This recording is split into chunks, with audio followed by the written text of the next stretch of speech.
Cukup dia sebut satu dari sifat 20, terbantahlah Nietzsche yang mengatakan Tuhan pernah ada, tapi kemudian Tuhan mati. Wujud, qidam, baqa. Qidam tak berawal, baqa tak berakhir. Kalau dia pernah berawal, berarti dia bukan Tuhan. Maka Isa bukan Tuhan. Kenapa Isa bukan Tuhan? Karena dia berawal, karena dia dilahirkan. Isa adalah Tuhan. Kalau Isa Tuhan, Isa itu kan punya omak. Nama omaknya Maryam. Jadi waktu omaknya meninggal, inya mencabik nyawa omaknya. Anak durhaka lah ya. Logika. Apalah ta'qilun? Hidup ini bagai lampu dinding yang dinyalakan di malam hari. Apabila minyak sudahlah kering, lampu pun akan padam sendiri. Jadi apa yang kita lakukan hari ini adalah tradisi baik. Man sanna fil islami sunnatan hasanatan. Siapa yang membuat tradisi yang baik-baik, berkumpul menyambut bulan suci Ramadan, falahu ajruha, dia dapat pahalanya, wa ajru man amila biha, dan dapat pahala orang yang melakukannya sesudah dia mati. Anak-anak kita ini nanti 10-20 tahun akan datang, kalau tak kita buat begini, mereka tak tahu cara menyambut Ramadan. Insya Allah apa yang kita lakukan ini mereka akan ingat. Nanti mereka akan menyambut Ramadan, mereka akan undang sahabat, kerabat, tetangga, cerita tentang fikih Ramadan, menyambung tali silaturahim. Maka itu menjadi amal jariah sampai hari akhirat, sampai hari kiamat insya Allah. Amin. Di antara yang paling merusak hari ini adalah ada beberapa aliran. Yang pertama, nama alirannya liberalisme, diambil dari istilah liberty. Ada patung di Amerika namanya patung liberty, pembebasan. Orang bebas mau beragama, mau tak beragama, mau ateis, mau agnostik, silakan. Kalau ateis tak bertuhan sama sekali. Kalau dia bertuhan tapi tak percaya sama agama, namanya agnostik. Orang agnostik ini percaya pada Tuhan. Tapi kalau ditanya, agama apa? Tuhan terlalu sempit untuk satu agama. Maka muncullah istilah semuanya benar. Dalam akidah awak diajarkan inna dina indallahil Islam. Satu-satunya agama yang paling benar adalah Islam. Tapi kita tidak diajarkan untuk memusuhi orang tidak Islam. Maka ada dakwah. Orang yang mengatakan semua agama benar mematikan dakwah. Karena tidak ada usaha untuk mengajak orang masuk Islam. Makanya ulama dikirim ke Nusantara. Untuk apa? Mengislamkan nenek moyang kita, berubah dari menyembah kayu, menyembah batu, menyembah hantu, kepada menyembah la ilaha illallah. Ini mau ditanamkan ke anak-anak kita sekarang. Islam ini jangan diajarkan lagi untuk berbeda agama, untuk bertetangga beda agama. Pergilah Bapak Ibu ke Mesir. Di Mesir itu Kristen Ortodok Koptik masih ada. Gereja tua San Catherine ada. Kalau mau naik ke atas Jabal Musa, masih ada di bawah itu San Catherine, perempuan suci yang membangun gereja. Aman sampai sekarang. Kenapa? Karena Islam datang tidak menghancurkan. Islam bisa bertetangga dengan orang berbeda agama, tapi mengatakan semua agama benar, hanya ingin mendamaikan manusia. Ini bukan ajaran Islam. Wala ana abidum ma'abadtum wala antum abiduna ma'abud lakum dinukum waliyadin. Bapak Ibu yang dimuliakan Allah Subhanahu wa taala. Jadi kalau anak di pesantren, nanti anak akan menjadi radikal, nanti anak akan menjadi keras, dia akan benci kepada orang beda agama. Ini orang yang tidak paham. Dia anggap Islam ini agama yang baru datang. Agama Islam sudah 14 abad. Ketika Islam datang ke Nusantara, dia tidak memancung kepala orang. Makanya Candi Borobudur masih berdiri. Sphinx di Mesir, piramid masih ada. Makanya ada ungkapan India itu penduduknya 1,4 miliar. Orang Islam cuma 300. Tapi wisatanya Taj Mahal, wisata Islam. Kita negeri muslim terbesar, Mesir muslim terbesar, tapi objek wisatanya tidak Islam. Di balik itu apa sebenarnya? Ingin menunjukkan kepada orang yang menuduh radikal kepala waang kena pukul. Islam ini tidak menghancurkan. Islam menjaga dan memelihara kebersamaan. Jangan ajarkan orang Indonesia tentang bertetangga, berkawan, berbeda agama. Jalan-jalanlah ke tempat kita. Dan Riau, tidak ada orang Riau yang menghancurkan Candi Muara Takus. Riau sampai hari ini menjadi kebanggaan, membuktikan bahwa kita tidak radikal seperti yang dituduhkan. Maka anak-anak kita ini kita ajarkan saja agama yang benar, insya Allah dia tidak akan termakan. Kalau sampai dia termakan dengan isu-isu ini, na'udzubillah, summa na'udzubillah, sampai-sampai dia meyakini semuanya sama, semuanya tak ada beda, semua agama mengajarkan kebaikan. Memang semua agama mengajarkan kebaikan, tapi tidak semua agama mengajarkan la ilaha illallah Muhammadur Rasulullah. Maka dalam Islam diajarkan wa may yabtaghi ghairal Islam, siapa yang mencari agama selain Islam, falan yuqbala minhu, maka dia tidak akan diterima, wa huwa fil akhirati minal khasirin, di akhirat termasuk rugi. Kenapa dia rugi? Wa qadimna ila ma amilu min amalin, semua amalnya dinampakkan, ditunjukkan. Ini sekolah yang kau bangun, ini pesantren yang kau bangun, ini masjid yang kau bangun. Tapi ternyata amal itu menjadi habaan mansura, seperti debu yang dihembus angin, tak bermakna sama sekali. La in asyrakta, kalau engkau syirik, la yahbatanna amaluka, maka semua amalmu akan gugur, tak bermakna sama sekali. Itulah mengapa kita diajarkan tahlil la ilaha illallah Muhammadur Rasulullah sallallahu alaihi wasallam, kalimatu haqqin 'alaiha nahya, dengan itu kita hidup, 'alaiha namutu, dengan itu kita mati, wa biha nub'atsu, dengan itu nanti kita akan dibangkitkan di padang mahsyar.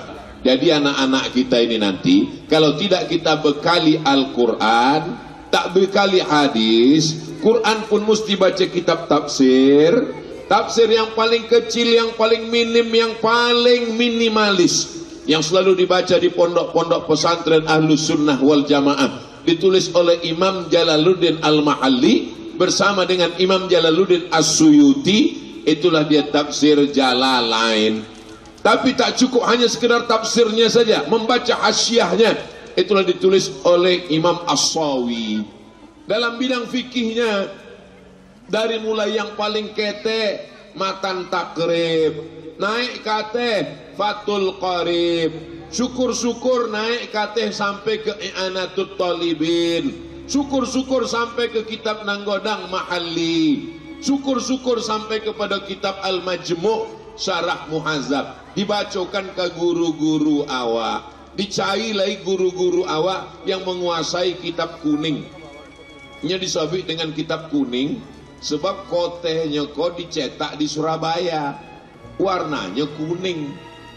Jadi sebagian bapak ibu sampai ke Kairo nya berbisik, nggak ada kitab kuning di Kairo kok, sebab di Kairo kotehnya putih, dicetak oleh Darul Fikri Beirut. Jadi maksud kitab kuning adalah kitab-kitab tua, kitab klasik, karena tak bisa kita baca Quran, kita baca hadis, kita baca sendiri, kita berijtihad. Imam Syafi'i manusia, saya manusia. Imam Syafi'i makan, saya makan. Imam Syafi'i minum, saya minum.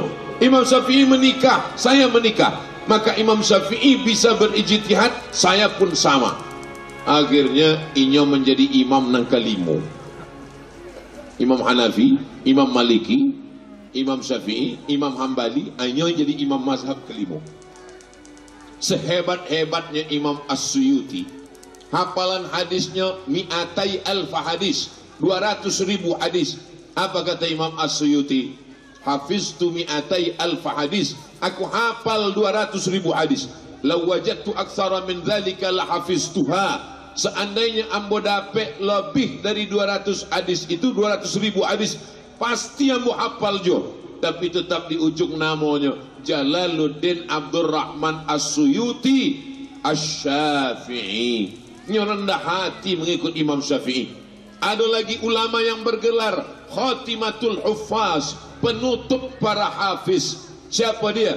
Imam Al-Hafiz Ibnu Hajar Al-Asqalani. Di ujung namanya Asy-Syafi'i. Tetap tawaduk, rendah hati mengikut Imam Syafi'i. Siapa kita? Jadi sebenarnya Bapak Ibu nanti paham, anak-anak ini diajarkan menghafal Quran, sesudah itu membaca kitab, tamat dari Al-Karim, silakanlah terbang sejauh mata memandang, insya Allah akan pulang kembali sarang, membangun Riau bumi lancang kuning, baldatun thayyibatun wa rabbun ghafur. Kalau zaman ambo ketek dulu, mungkin ama ambo gaya ambo tidak terlalu sulit mendidik ambo, tidak terlalu susah menjago ambo Bapak Ibu. Sebab apa? Sebab nama rusak kepala ambo kok tidak banyak. Tapi kini TV, internet, WhatsApp, Instagram, Telegram, miligram, kilogram, entah apa-apa namanya. Belum lagi aliran sesat, macam-macam. Beberapa waktu nan lalu ada orang membuat suek, ambo menyampaikan tausiah di Mbo Panjang. Tak lama sudah itu ada suek, Ustaz ini ada surat khusus. Mana pengirimnya? Pengirimnya tidak joleh. Khawatir lo ambo ada virus antrak di dalam. Membuka dalam, rupanya inya mengaku nikah sama Imam Mahdi. Ambo lapor ke polisi. Ditangkap deh polisi. Jadi kepolisian yang paling hebat di Indonesia ini kepolisian Riau, bisa menangkap Imam Mahdi. Bapak Ibu yang dimuliakan Allah Subhanahu wa taala. Artinya aliran-aliran ini semalam sore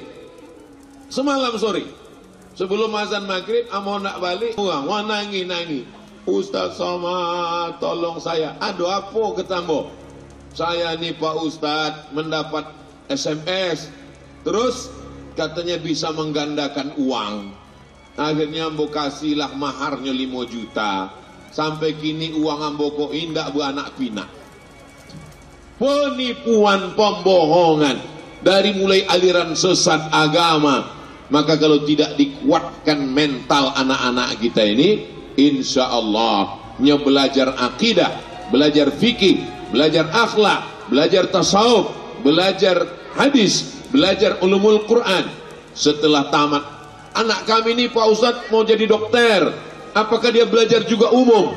Di sini dia punya ijazah formal, maka ada tulisannya TK, SD, SMP, SMA, maka dia punya ijazah formal, diakui oleh Negara Kesatuan Republik Indonesia, fisika, biologi, kimia, matematika, bahasa Inggris. Tapi di kepalanya juga ada Quran, hadis, ijma, qiyas, sehingga dia tidak akan keluar dari jalan ini. Sehingga kalau kita mati menghadap Allah, selamatlah kita dari pertanyaan latus alunna yauma idzin anin naim. Nikmat akan ditanya, dan di antara nikmat ini adalah nikmat anak. Bapaknya baik, ibunya solihah, selangkah kakinya sudah masuk surga.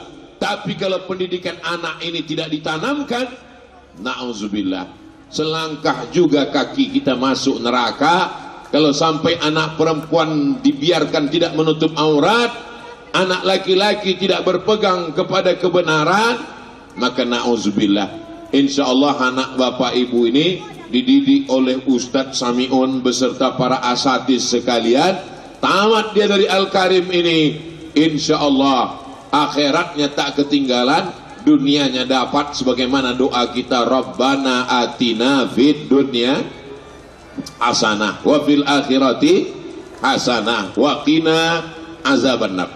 Ini aliran pertama yang merusak kepala anak-anak kita. Yang kedua, lawan dari liberal. Kalau liberal tadi semuanya benar, semuanya betul, semuanya tak ada yang salah. Lawan dari liberal adalah sempit daripada liberal. Ini adalah orang-orang yang disebut dengan mujassimah. Diambil dari kata jisim. Jisim artinya fisik, fisik artinya tubuh. Karena mereka memfisikkan Allah Subhanahu wa ta'ala. Dikatakannya Allah punya tangan, Allah punya kaki, Allah punya mata. Tapi mata Allah tak sama dengan mata kita, kakinya tak sama. Sedangkan ahlu sunnah wal jamaah berpegang kepada dua cara. Yang pertama tafwid, serahkan saja kepada Allah Subhanahu wa ta'ala. Yadullah fawqa aydihim, tangan Allah di atas tangan mereka. Jangan bahas-bahas, serahkan pada Allah Subhanahu wa ta'ala. Ar-Rahman al-Arsyistawa, Allah bersemayam di atas aras. Al-istiwa maklum, semua orang tahu. Wal kaifiyatu majhulah, bagaimana Allah istiwa di atas aras tak ada yang tahu. Al-imanu bihi wajib, beriman tentang ayat itu wajib. Wasu'alu anhu bid'ah, bertanya tentang itu adalah bid'ah. Serahkan saja pada Allah Subhanahu wa ta'ala. Makanya ulama yang tafwid ini selalu kalau ditanya tentang ayat mutasyabihat, wallahu a'lam bissawab. Buya, bagaimana tentang makna tangan Allah? Wallahu a'lam bissawab. Buya, bagaimana tentang kaki Allah? Yukshafu an saqin, betis Allah disingkapkan. Wallahu a'lam bissawab. Buya, bagaimana tentang Allah duduk di atas aras? Wallahu a'lam bissawab. Tapi kan kita tak bisa begitu di tengah masyarakat. Ambo kalau ditanya, ambo jawab. Sebab kalau ambo wallahu a'lam, beko ditanya, itu ustaz apa? Itu ustaz wallahu a'lam bissawab. Maka metode yang kedua adalah takwil. Takwil artinya sarful lafzi min ma'nan haqiqiyin, mengalihkan dari makna hakiki kepada makna majazi. Kenapa tidak dikatakan Allah bertangan? Kita diajarkan wujud, qidam, baqa, mukhalafatuhu lil hawadis. Allah la yahwihi zaman. Allah itu tidak bisa dihukum dengan waktu, karena waktu itu adanya belakangan. Allah laisa qablahu syai'un, sebelum Allah tak ada apapun. Sebelum ada waktu, sebelum ada tempat, sebelum ada aras, sebelum atas bawah kanan kiri depan belakang, Allah sudah ada. Maka ketika Allah menciptakan waktu, Allah tidak masuk ke dalam waktu tersebut. Kalau Allah masuk, berarti dia berubah. Kalau dia berubah, berarti dia hudus, mutaghayyir. Sedangkan kita meyakini Allah itu qadim.